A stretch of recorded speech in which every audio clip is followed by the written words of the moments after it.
feeling. So it's always that's always spent. So I always know what to expect. So if you make a big play, just expect to get pounded about 17 times in your helmet and get your eardrums busted. But I love Spence. Did you talk about the game DeMontre had for y'all and kind of, really pressuring Griffin and being disruptive from the outside linebacker positions? That was good. That was great by DeMontre. His biggest game all year by far. And, it's what we need from him. So I'm glad he's finally got that game under his belt, and now hopefully it keeps on throughout the rest of the season. And the outside linebackers as a whole, Sean's been playing great football all season, but now DeMontre and Caleb got in on some of it too, so they're doing real good for us. I guess along those lines, how important is it to get DeMontre going at this point, midway through the season, and what can it mean to y'all's defense over the second half of the season? It's about that time, we were looking for big things from him, and for whatever reason he hasn't been, as big as we thought he would be, but he had a big game, and hopefully now that he's got that one under his belt, now he'll get going. And like I said, we got Sean playing great ball, so we can get real consistent play from the other side. It will be real good. Is it your ankle that's injured, or kind of hurt a little bit? Not injured. I'm just looking at the tape. No, I rolled my ankle, sprained my ankle a little bit, but I'll be fine. You smile more for us than you do Coach Sherman, right? Because he says he never smiles. So. It's just Coach Sherman catches me at my serious times. When I'm at practice, I'm focused, and in the game, I'm really focused. So I'm just, he thinks I'm mean or something. I'm not mean. I just kind of that's my face when I'm thinking about stuff. I'm just thinking, going through all my checks and stuff. Yeah, and I think he meant it as a compliment. That's just when he tries to talk to me. So yeah. Sean, did you have the spy responsibility on RG3 I today? did. Yes. I had to spy on.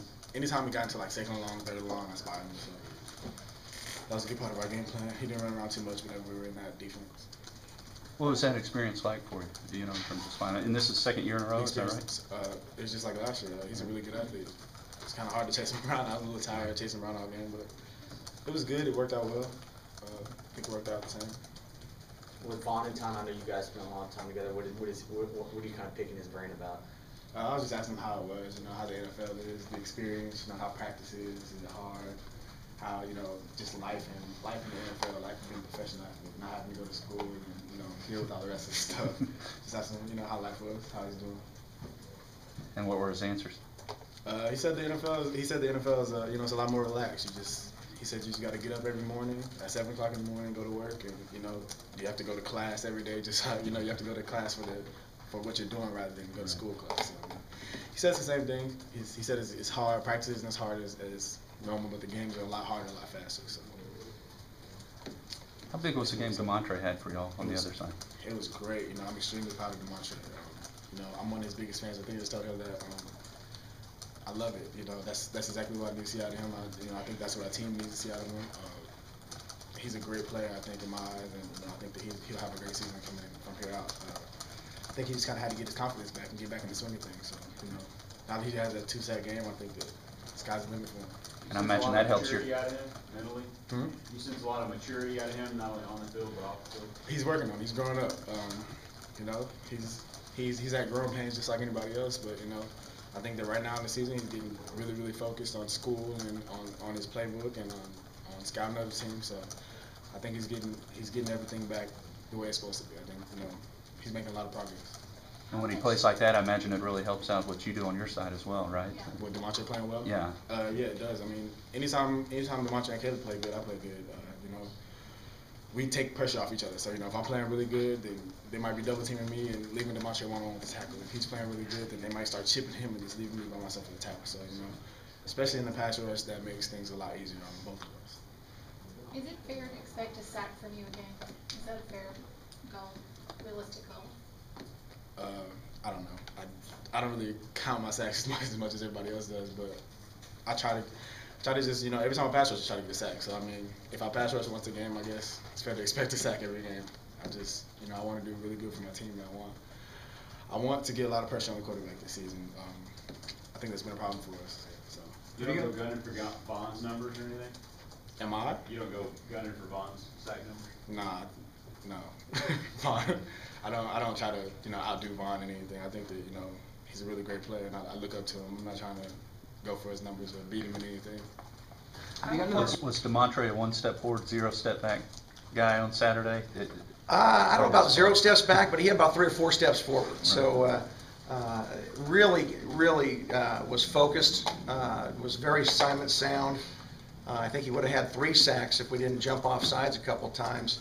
But I thought even the times he did not get a sack, he did a great job pressuring the pocket.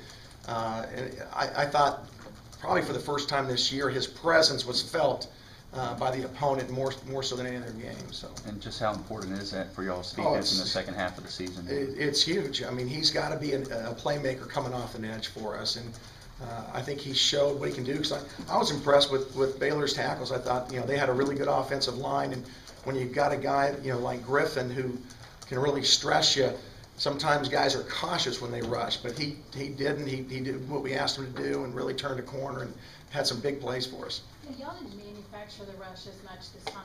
5 sacks, I think 4 of them for linebackers and 1 from Neely.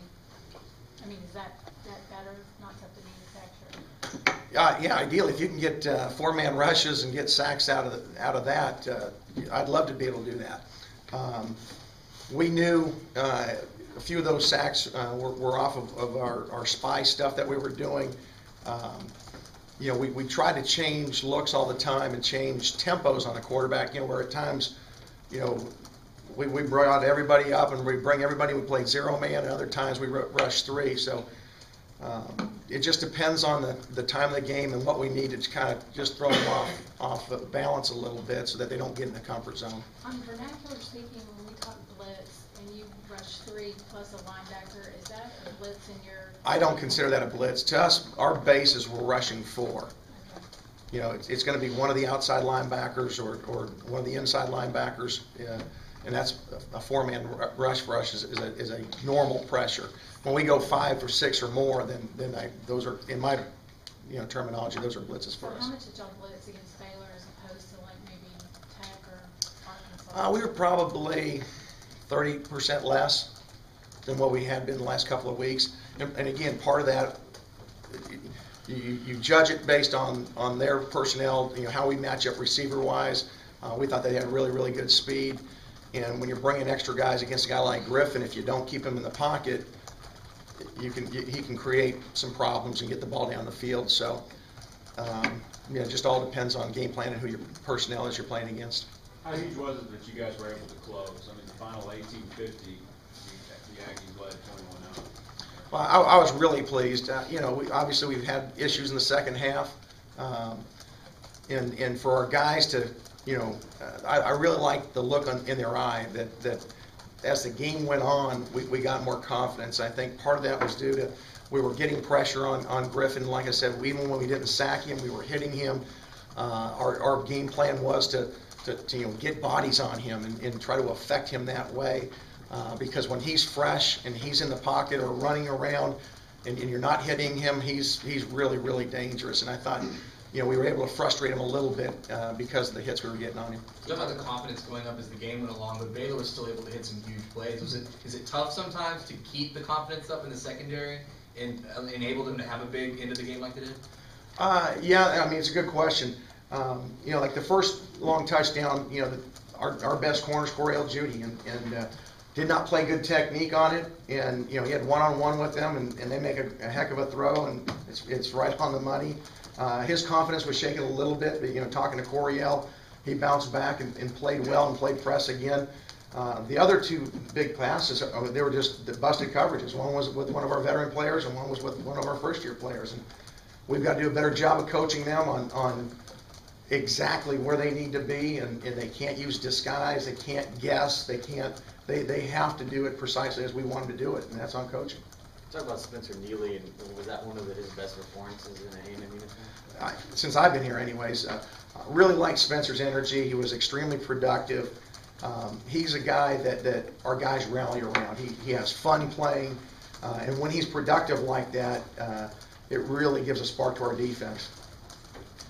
What kind of stresses will Jance put on the defense this weekend? Obviously not going to be like a Robert Griffin, but. No, I mean, thankfully there are no Robert Griffin. I think Coach hit the nail on the head. If he's number 3, I don't want to see 1 or 2.